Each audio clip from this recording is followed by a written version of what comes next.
Tonight we'll be exploring what I think is one of the best teachings from the Buddha on direct practical meditation instructions. And those are a little bit my favorite of in the suttas. And I thought about it before saying that. I was like, what are the other ones? There's a lot of good ones, but this one in particular really is my go-to and really does a beautiful job at explaining, not too shortly, but also not too much. Like there's not too much material, but it's very concentrated yet simple. And so I really like the way that the Buddha is bringing those instruction forward. And it is about we'll see that in the teaching, but it is about the four foundations of mindfulness, the four Satipathānas, and how to cultivate meditation using the four foundations of mindfulness, which I call, in my own translations, the resting places of awareness. I will get into more detail about that afterwards. There's a lot of things to say about all of this. It's a beautiful sutta. It expounds a really beautiful aspect of our practice. And I really like to use this sutta personally for my own practice and for my teachings. I base myself on that sutta also.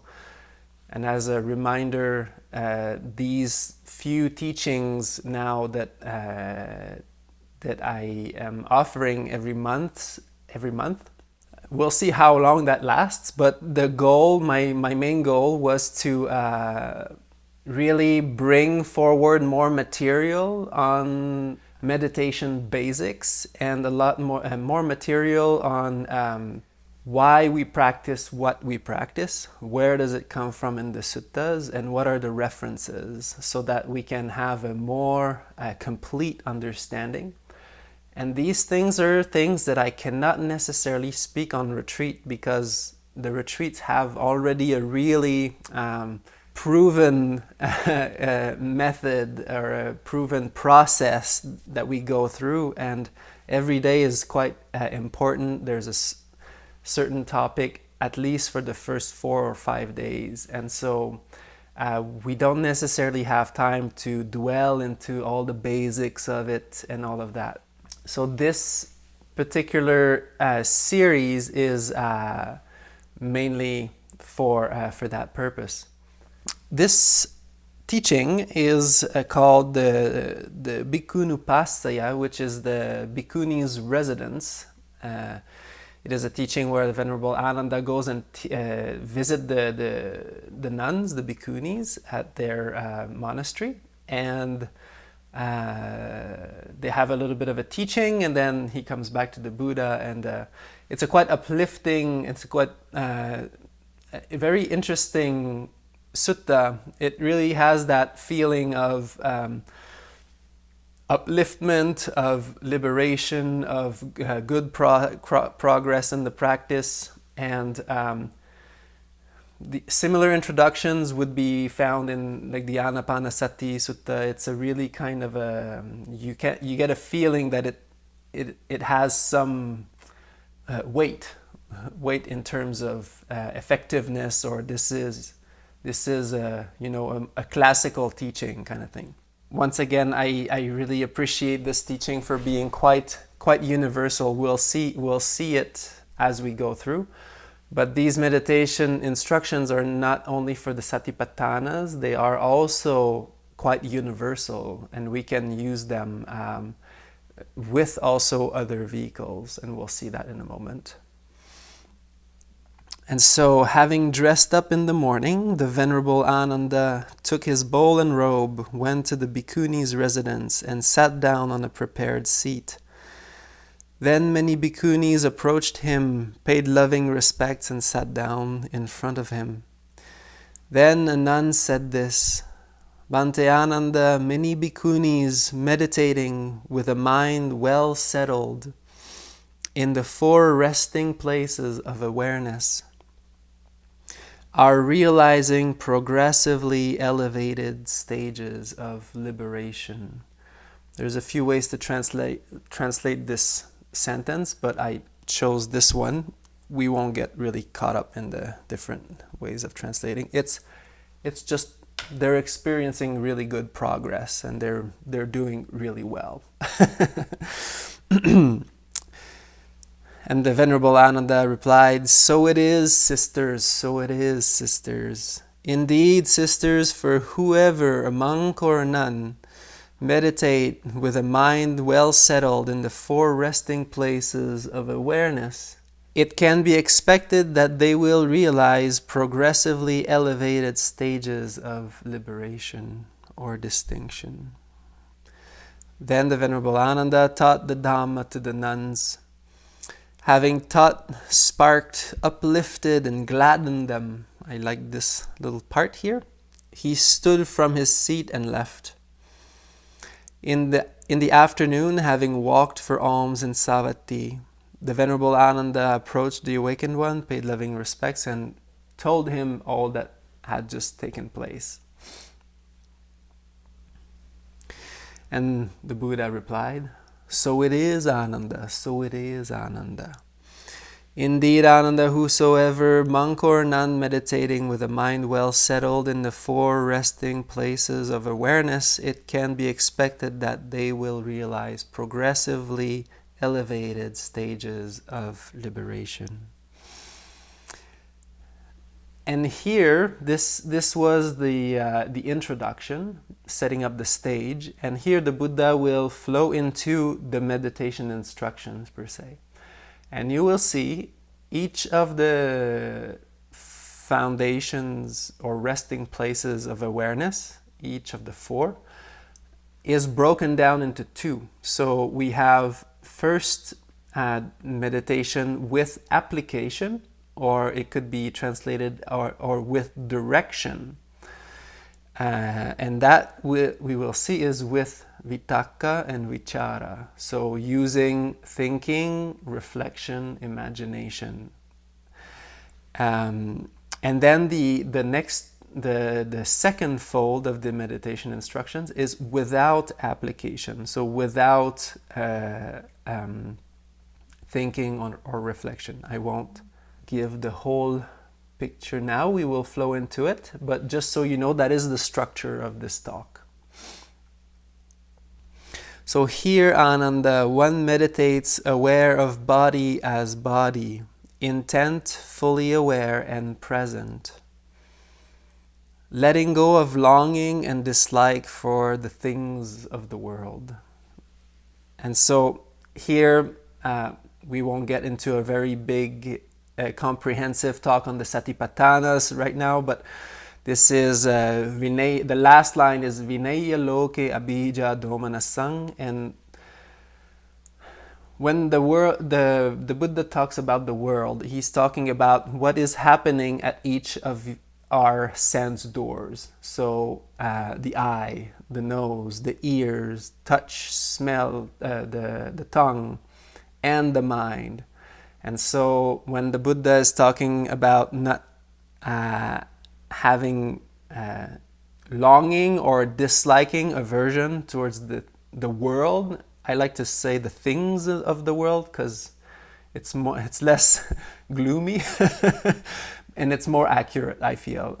There's other ways that we can translate this, but and so when the Buddha talks about the world, he's talking about our 6 senses and what we do with that. And so not engaging, not going outside and not being repelled, just resting and resting in that presence, that beautiful presence with the body.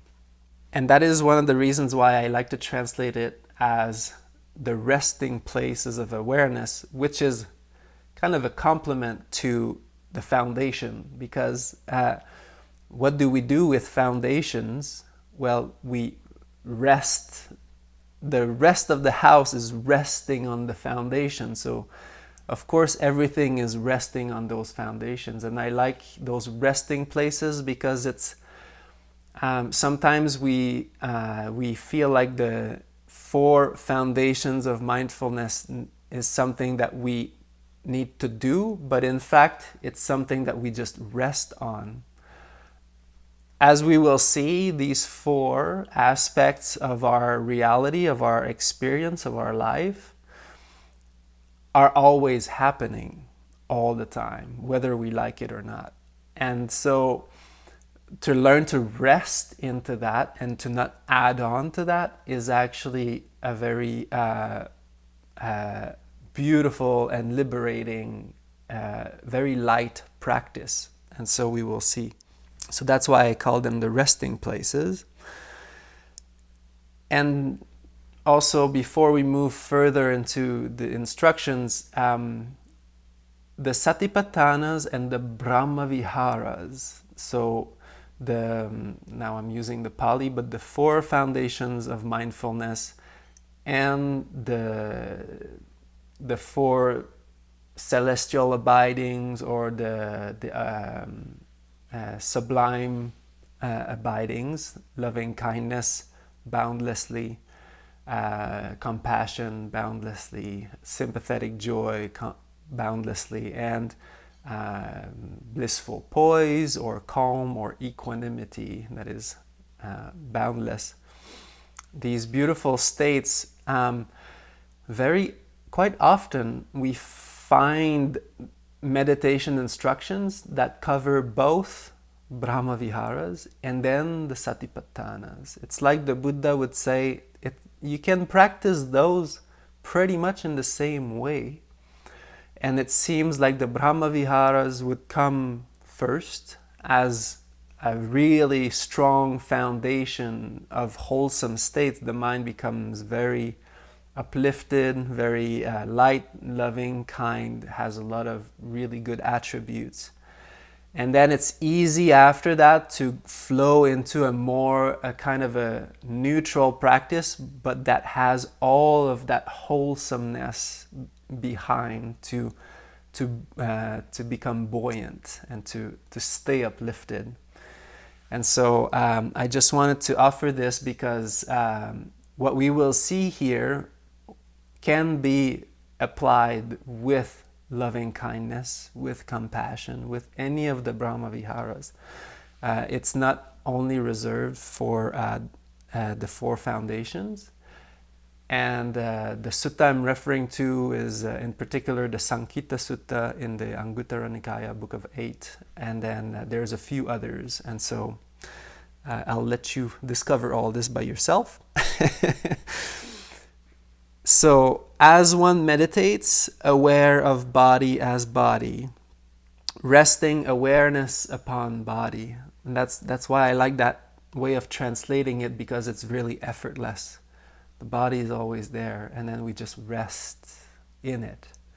And it's that beautiful. That's why the Satipathānas go deeper, in fact, than the Brahmavihāras, because they're unconditioned. Like, we are not creating them.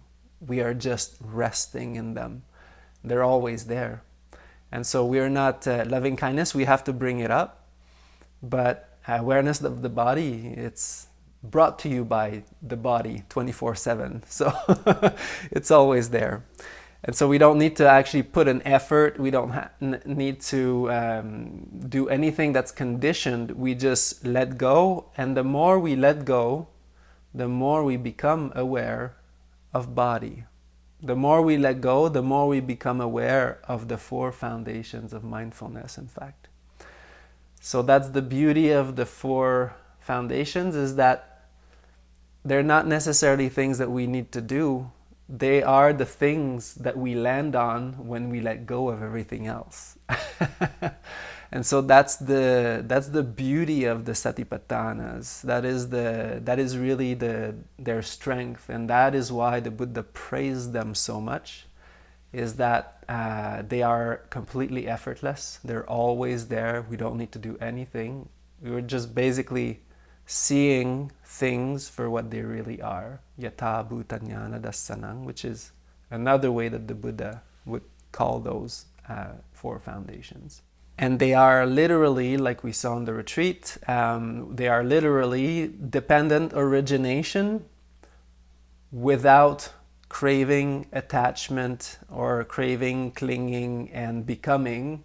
And the upper chain, the 4 Satipathānas, are the embodiment of dependent origination without the unwholesome. Basically, they are the way that we can look at these 4 aspects of our reality in a liberated way. So it's kind of like the embodiment of liberation, basically. And we can build that slowly, more and more. Okay, so that's that's the introduction to the 4 foundations of mindfulness. I'll try to get on with the instructions. Then resting awareness upon the body, bodily discomfort arises. One's mind becomes lazy or distracted outwardly. So we're all familiar with this. These are called distractions, and they take many various forms, and they can be understood as the 5 hindrances, but they also have many more ways to manifest themselves. And so the mind becomes distracted. That's just what that means. And I like that here, just pay attention, bodily discomfort arises. So there is something with the body that's happening with the body. It's not just in the mind. Yes, the mind gets distracted, but bodily discomfort arises, or one's mind becomes lazy or distracted outwardly.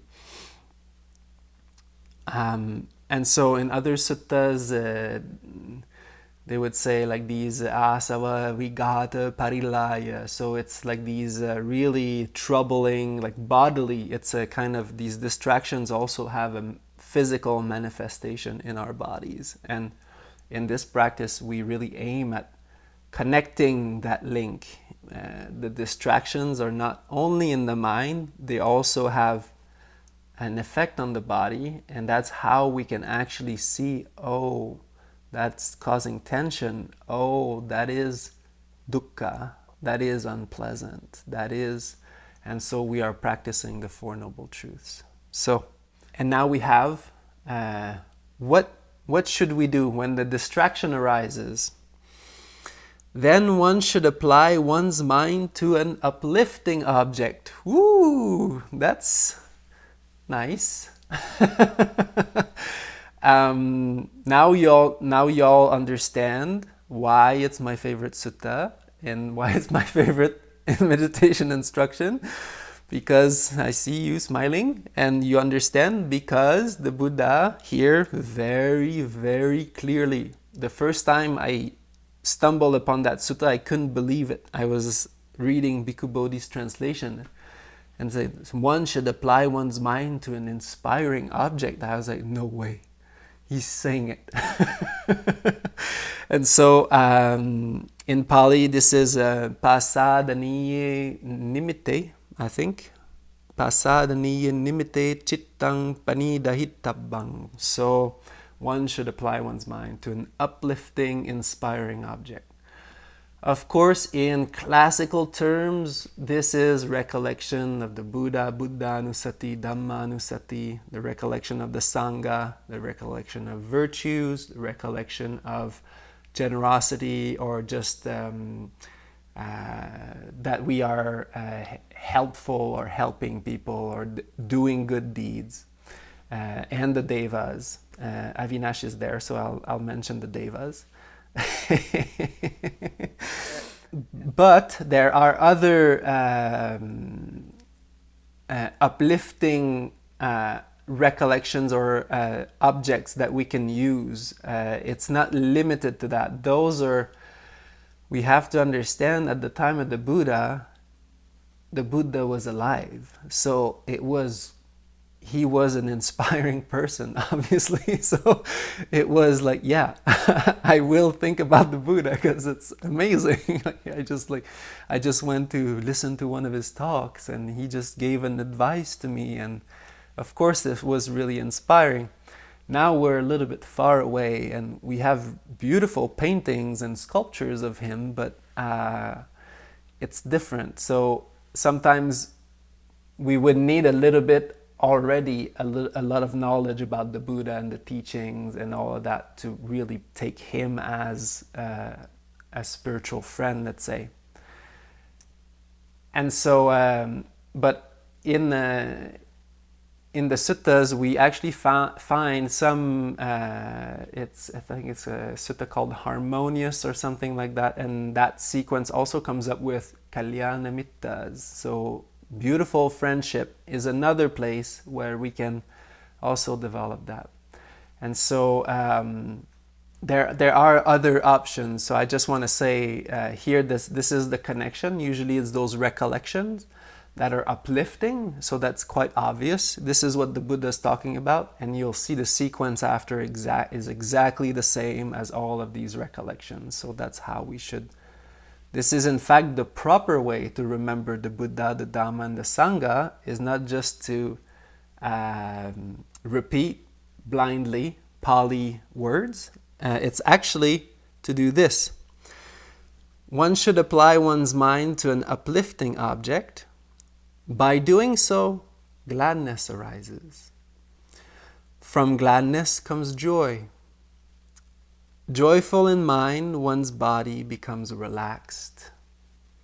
Relaxed in body, one experiences happiness or ease, and a happy mind becomes collected naturally. And see, this is why I call it natural Samādhi. It could be called anything. It's been called other things. But because I refer to that sequence, because in the retreat, this is what we learn and this is what we practice. And so the spiritual friend, really, it's only a tool that we're using to uplift the mind. That's all it is. Hopefully it's a virtuous, usually it is. We find a virtuous friend or someone that we look up to, or those are the instructions. So it is a beautiful, uplifting recollection. And so here we have the sequence. I call this sequence Gladness to Collectedness, or natural Samādhi. And these are, in fact, if you've noticed, the 7 supports of awakening. So these are the 7 factors of enlightenment, the Satta Sambojjhaṅgas. They all come in a row like that. That's kind of how they work. First, we have mindfulness that is usually implied by the actual practice of the Satipatthāna itself, or the Brahmavihāra. That is the mindfulness there. Then we have the investigation of state, which is, oh, the mind is gone. Oh, the body is experiencing a little bit of trouble or tension or heaviness. That is investigation. Oh, let me uplift my mind again. Let me choose an object or a recollection that will uplift my mind. That is all investigation. And then as one does this continually, virya, energy, gladness arises. Gladness is not part of the 7 factors, but it's a nice little companion to joy, I would say. And then joy arises. Obviously, this is one of them, one of the 7. And then pasaddi, calm, relaxation, arises right after joy. And then collectedness. And so, and I mean the steadiness of mind or equanimity, it kind of, it just blooms out of it. So, but just so you know, this whole sequence is actually the 7 supports of awakening. And so this is where I find it becomes very interesting, and that's why I really love this this meditation instruction, is that I believe that from what I know in the suttas, we do not always break it down like this. Like the Buddha won't explain it every time how to exactly practice it because it's just inconvenient. It's not really practical. But I believe that when the four Satipatthanas are implied or mentioned, it is implied that the 7 factors of awakening are practiced along with them. So nowadays there can be an understanding that is very neutral, or that the 4 foundations are a very neutral practice that has no joy in it, that has not necessarily an aspect of relaxation. It's not a very active process, but the true and proper way to practice those is actually quite dynamic. The 4 foundations of mindfulness are the foundation upon which everything rests, and as we continue to practice, these foundations become clearer and certainly are at the base of everything. This is where we will spend more and more time. But they have and necessarily this process of right effort that is implied in them. And so, as you know, the 4 foundations of mindfulness are what is known as right mindfulness in the path, what I call wise presence. And it comes right after right effort. So there's right effort, and then right mindfulness comes, because that's just the nature of it.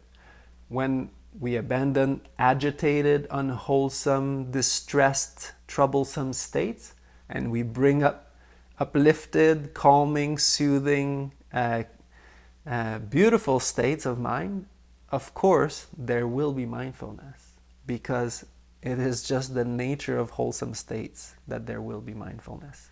Here I just really like the way that the Buddha has it. It's all here. So he's explaining, okay, so we are resting in the body, for example, just enjoying. There's a steady presence, steady flow. The 7 factors of awakening are just great. You know, they're as good as they can be at the moment. And then something happens, we get troubled, the mind gets distracted outside, and then we have, okay, right, I need to uplift my mind again. And see, that's the beauty of, that's why I say joy, making sure that joy is there, is very important. Because when there's joy, it's easy to let go. We stop taking the mind so seriously, and it finally feels like we're not just trudging along the path and trying to meditate. It's actually really pleasant, and it's easy to let go of any distractions.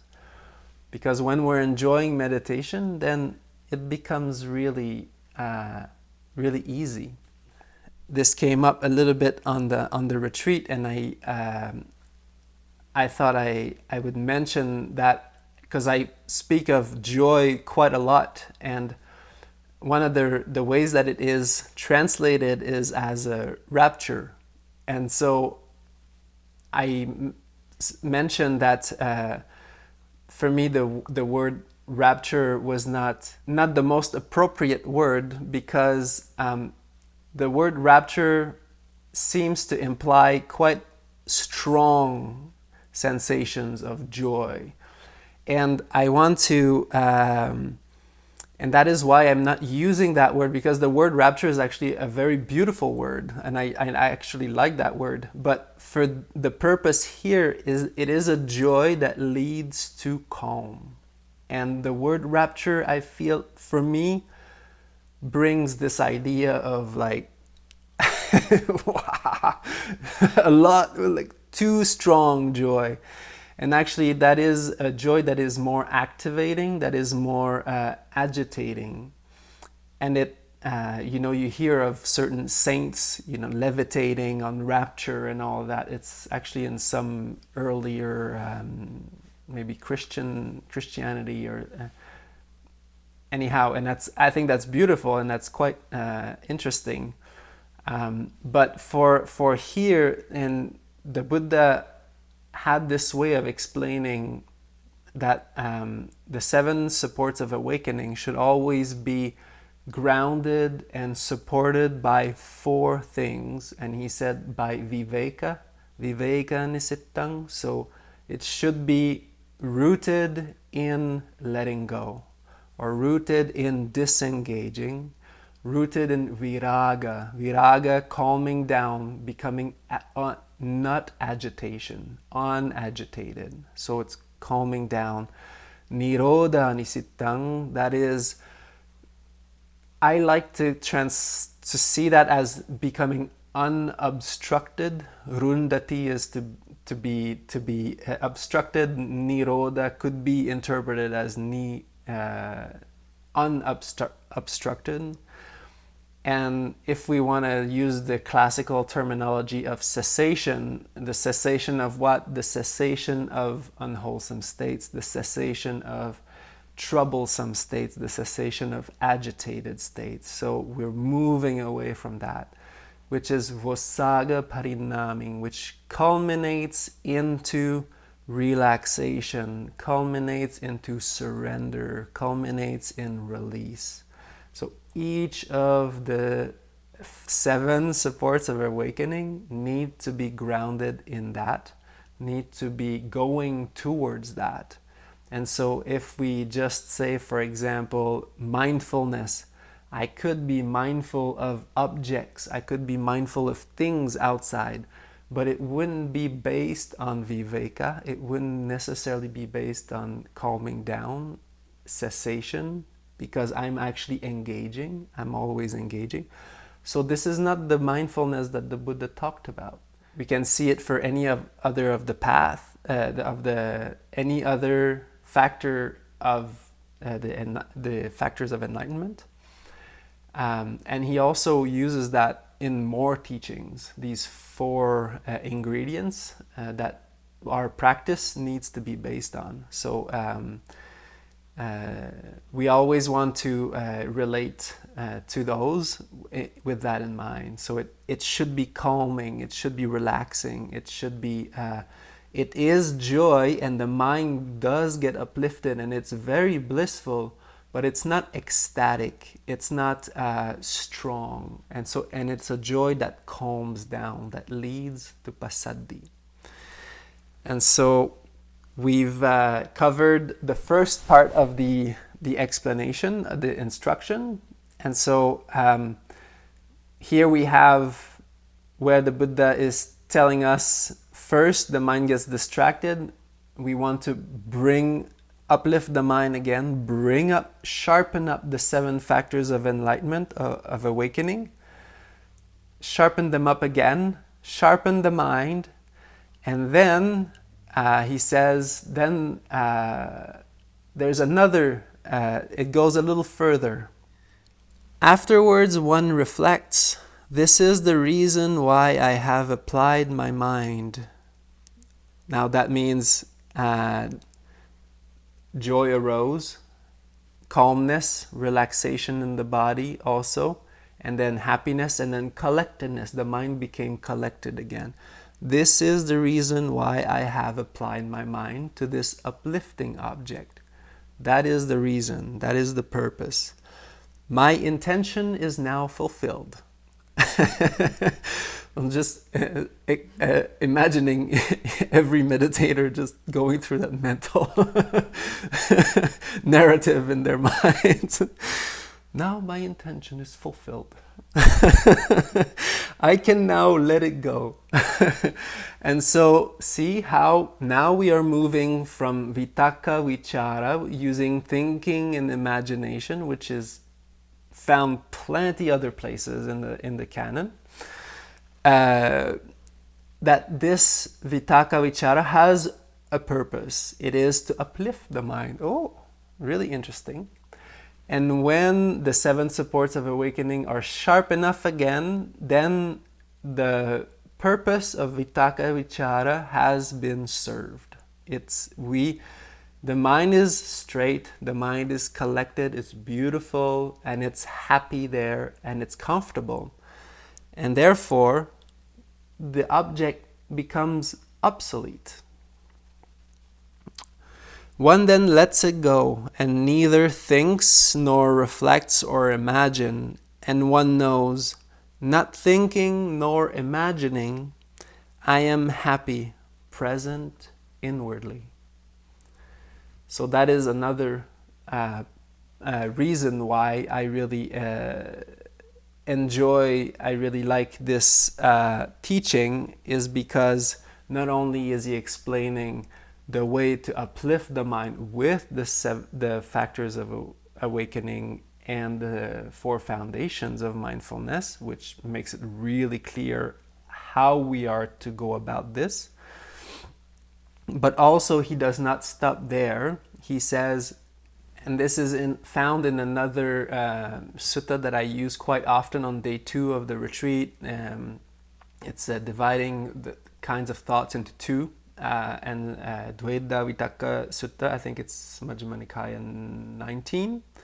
And so in that particular sutta where the Buddha is explaining his awakening, his process to awakening, he also talks about this, how he would think about and uplift his mind with the wholesome roots. And then he would think, well, okay, now my mind is bright and uplifted and calm and collected. Now I don't need, if I were to think all the time, this would be tiresome. So he just wants to rest in the silence. But we need to understand that if we wanted to go to that silence, or to go into the second level of meditation, for example, without going through the first one, it just wouldn't work. Like, this is not something that we can force on the mind that say, oh, I'm just going to stop thinking and imagining. The mind has to be developed and sharpened again and happy and collected so that it can work like this, the way that it's supposed to work.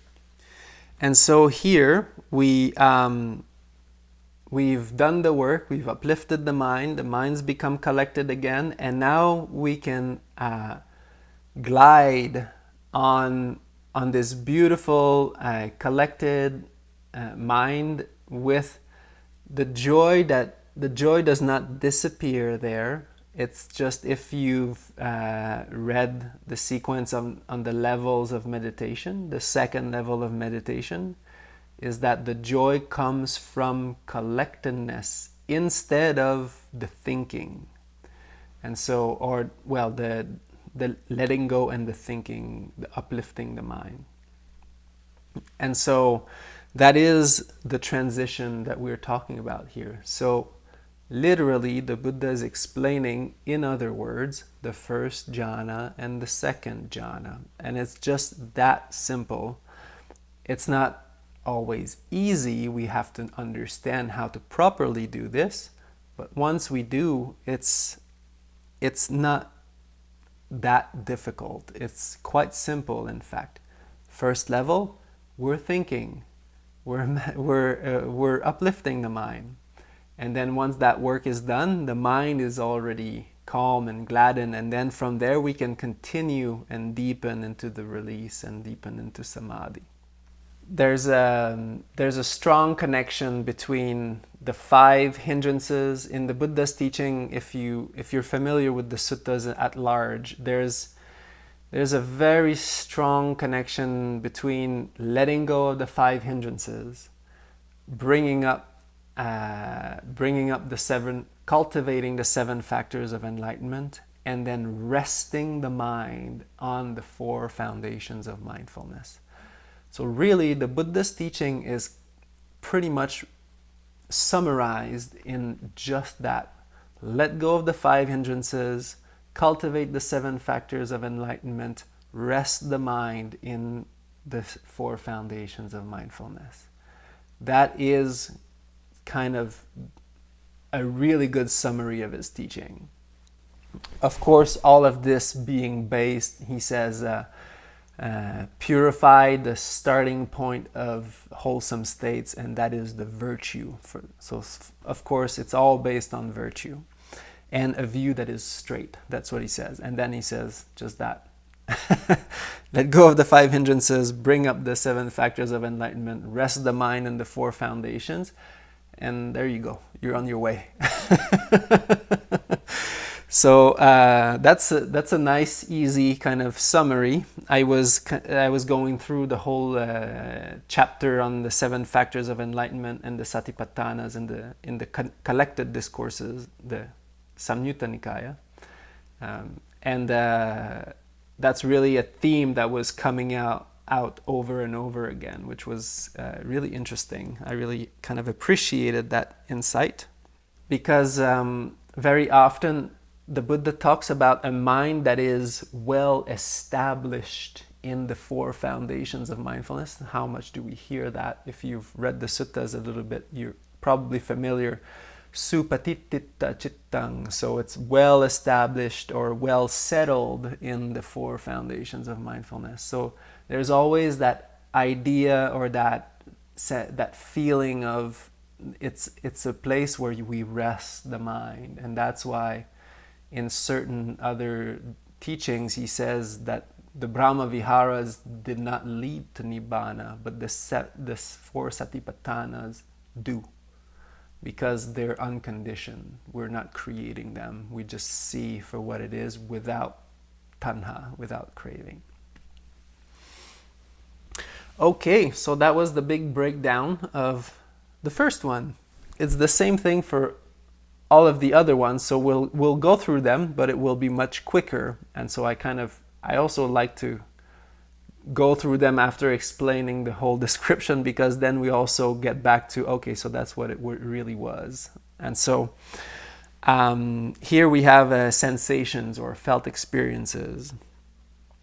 On another occasion, one meditates, aware of sensations as sensations, intent fully aware and present, letting go of longing and dislike for the things of the world.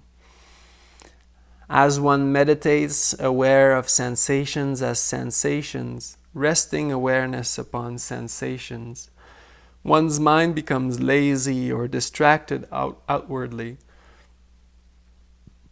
Then one should apply one's mind to an uplifting object. By doing so, gladness arises. From gladness comes joy. From a joyful mind, one's body becomes relaxed. Relaxed in body, one experiences happiness or ease, sukha. And a happy mind becomes collected naturally. When the mind is happy, when we have happiness here and now, the mind is not looking for happiness outside, therefore it just stays. That is why joy is so highly praised in this particular practice. That is why happiness and collectedness come together. Afterwards, one reflects, this is the reason why I have applied my mind. My intention was fulfilled. I can now let it go. The vaci sankharas, just the chatter in the mind when we're meditating. So now we don't need the reason why we uplifted the mind with the object is fulfilled. Now we can let that go and enjoy deeper calm, in fact. One then lets it go and neither thinks nor reflects or imagines. And one knows, not thinking nor imagining, I am happy, present, inwardly. And so the sensations, just so this orientation on the Satipatthanas at the same time can be a little bit more complete. In the Satipatthāna Sutta, for example, here we're talking about knowing sensations as they are, which would mean when we encounter a pleasant sensation, we know it is a pleasant sensation. When we encounter an unpleasant sensation, we know it is an unpleasant sensation. It is not, oh, my toe, and what am I gonna do, and wow, I bumped it and now it's bleeding, and now what it's gone, wow, and then all of these things, and then my idea about who I am and all this is all coming up. I mean, this is not a really good example, but it is seeing how sensations arise as they are. And so the Buddha would say, knowing a spiritual pleasant sensation as a spiritual pleasant sensation, which would be, for example, happiness and collectedness, the jhanas, for example, the pleasant abidings. That's what he called. It is pleasant, so we know it's pleasant, but we don't latch on to it. We don't get attached to it. And when it goes, and we're fine with it. That's what that means. Or a pleasant worldly sensation as a pleasant worldly sensation. Eating ice cream, going for a trip that is pleasant. I was really enjoying that. I had a talk with a friend monk at some point, and we were talking about the sensations, and because it's such a but how can you, but if you feel that sensation is pleasant and it's worldly, it's like you have to have craving for it, or you have to have the wanting in it. And it's like, no, it's just, it's pleasant. Yeah, you know it's pleasant, but you also know it's gonna pass, and you're not attached to it, so it's fine. So it was like this deep discussion about how we can actually enjoy things and still not be attached necessarily. And so I really love this, how it leaves an open room for us to enjoy life also. And it doesn't mean that we don't know that it's gonna pass. It will, but we can enjoy certain things, certainly, without being attached. Like the Dalai Lama, he was asked if he still gardens, and he replied, he's not gardening anymore, but he really likes to go in the flower garden at his monastery and look at the flowers. And he says, "But I'm not attached." No attachment.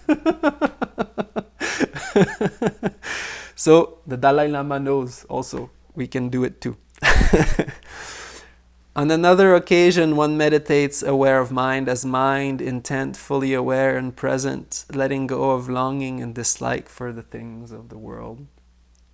As one meditates aware of mind as mind, resting awareness upon mind, bodily discomfort arises, one's mind becomes lazy or distracted outwardly. Again, we bring up an uplifting recollection, an uplifting object, and then that arouses the 7 factors of enlightenment. It purifies our mind, and then our objective is complete, and then we can rest in that beautiful, steady awareness. Now here, knowing mind as mind is mainly understanding the general state of our mind. When we get angry, we understand, I am angry. It's not, we're not lost in anger anymore. We just, this is anger. When we're mindful, we know we are mindful. When the mind is collected, we know it's collected. When it's scattered, we know it's scattered. And that is more and more aligning with the way things just are. And of course, that doesn't mean, in the Satipatthāna Sutta, there's a whole explanation about, it doesn't mean that you don't know the way out of it if you have anger or like a resentment or anything that could be arising. You still know the way out, but the first step is to see it for what it is. And so that is really crucial. And then we flow into mental states, or the Dhamma principles, Dhammanupassaya. And so that can be translated in very many different ways. Dhamma is a word that is used for teaching, law, the way things work. a thing, and so and mental states. So it's but generally it's just understanding a general understanding of how mental states work, and so we understand the six senses as the six senses. You know what comes into contact when we have wanting arising out of a contact, and then proliferation or the continuation of thought around it. And then we have the Four Noble Truths, the Eightfold Path, and you know when we meditate, for example, the 7 factors of awakening, we are aware of the fact that we are developing the 7 factors of awakening. That's just the way it is. But these are Dhamma principles, these are mental states, and when they arise, they arise. The 5 hindrances, when they arise, we know these are the 5 hindrances. And more we purify those foundations, those resting places. And again, it's the same instruction for mental states. It is to uplift the mind with an object, bringing up all the 7 factors of enlightenment, and that will purify our mindfulness, bring back the mind to a collected, harmonious state. And then we just glide on this, and then we don't need the object anymore. And that is the second level of meditation. Aware of mental states as mental states, intent, fully aware and present. I am happy, present internally. This is how there comes to be the development without application. So the Buddha ends on his famous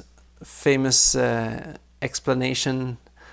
Ānanda, I have taught you development by application and development without application, or with direction, or without with a directed mind or without a directed mind.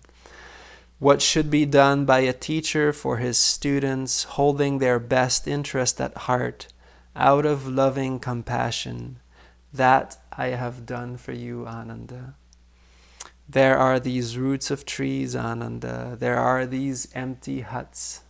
Meditate, Ānanda. Do not be neglectful, lest you become remorseful when the time has passed. This is our advice to you. And this is what the Buddha said. Venerable Ānanda rejoiced in his words. And here ends the sutta. You always know that it's a good teaching if he ends with that kind of that statement, like, now I've taught you everything, you just go and meditate. No finding reasons. And so we've seen in this beautiful meditation instruction everything that we need to know to have a very strong start in meditation, a very strong foundation or a base, in order to understand how meditation as the Buddha taught it works, how he actually taught it in his own words. You could take Bhikkhu Bodhi's translation and it wouldn't be exactly like this, but you would be able to figure it out. And so it's not like me just tweaking the words here. That's why I'm saying this. It offers such a beautiful overview of the beginning steps, the first level of meditation, which he calls development by application, which is using an object or an uplifting recollection. We're directing the mind towards something, and that brings up the 7 factors of enlightenment. And the second level of meditation, which is without that direction, undirected, or without the application, without vitakka and vichara. In the jhanas, this is called avittakkang avicharang, so without these two, without thinking and reflection. Why? Because it's not because we're trying to not have the thought, thinking and reflection. It's just because the mind now has it all. The 7 factors of enlightenment are just in alignment, and they're uplifting the mind and keeping the mind afloat, buoyant. And so we have this overview of the first 2 steps of meditation, which is a little bit more detailed than just the raw jhanas or just most of the raw meditation instructions that the Buddha would give. And it's also not a lot too much information. And the 4 foundations of mindfulness, a really good kind of introduction to that whole realm. And for us to understand that the Buddha used the Satipatthānas, the 4 foundations of mindfulness, and the Brahmavihāras, the celestial abidings or the sublime states of mind, as interchangeable in many ways. We can practice both of these, the Brahmavihāras and the Satipatthānas, in the same way, and we can certainly find really strong evidence and basis for our practice here, because in the end, with the still mind, for example, the still mind, the clear mind, is actually a very fine, an advanced Satipatthāna practice, really. That's what that is. The mind is so collected and clear and still that it's just taking itself as the object or taking itself as the vehicle. And so the mind is resting in mind, and then that is why the Brahmavihāras cannot go beyond this, let's say, boundless equanimity or boundless calm, because we need to produce that. And so if we want to go deeper, we need to let that go.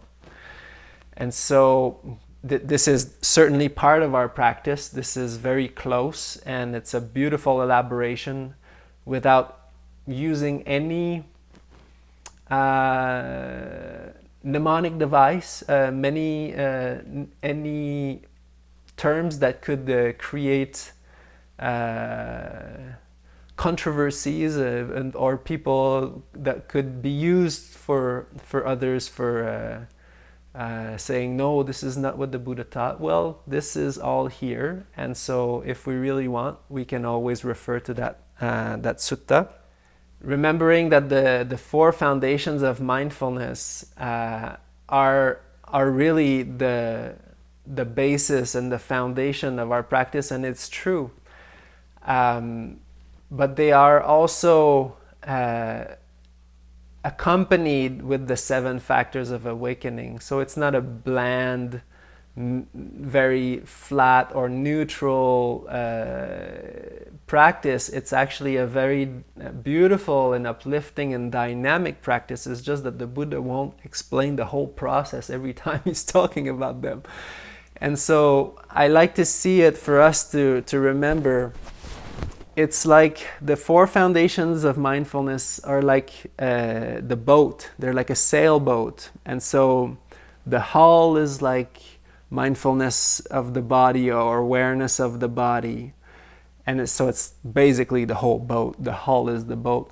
And then we have the keel, and the keel is like sensations as sensations. It helps us keep a straight line in the sea of our experience, in the sea of all the sensations that we experience. The keel helps us keep it straight.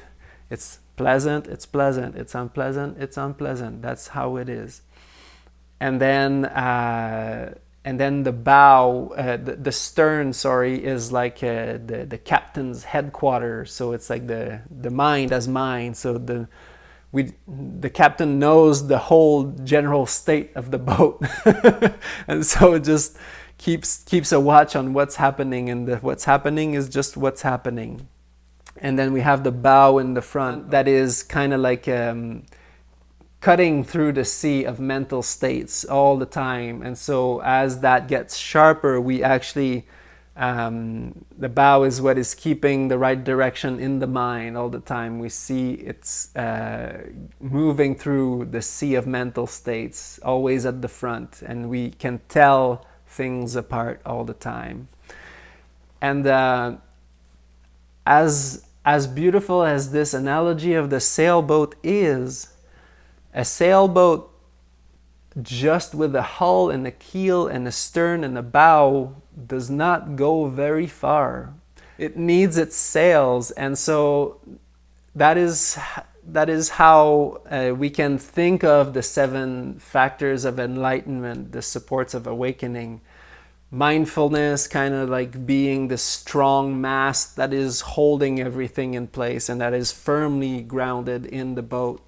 And then we have investigation, which is investigation is like the scout, you know, at the top of the of the mast. It's like this way, abandon this, develop that. And then the crew is like the people that are pulling the ropes and that are making this, all of this coming into life, really manifesting. And then the wind is joy, is the energy that brings us forward. If there is no wind, forget about it. A sailboat is not going anywhere. And then the sail are kind of like collectedness, just collecting the wind into the sails. And I like to see tranquility, maybe like we always, when that happens, there's that forward tilt, so we need to lean back a little bit so that the boat stays in the right alignment. And so we need to relax when we have that pull forward. We also, there's a relaxing that happens. And then upekkha, steady awareness, that is the forward motion, that is really the result of all of this. And so the Satipathānas is like the hull and the boat, and that is very important. That is what keeps us afloat in the flood. That is what makes us stay afloat so that we can reach the further shore. But really, we need the sails and we need all the rigging and everybody on the crew to make this whole process actually be complete and working together. So I hope this was informative and helpful on my favorite meditation instructions from the Buddha himself. I really look up to that particular teaching quite a bit, and so I hope it was helpful to you, and it was very lovely to have you all here this evening or this morning, whatever time it is for you, and your beautiful smiles.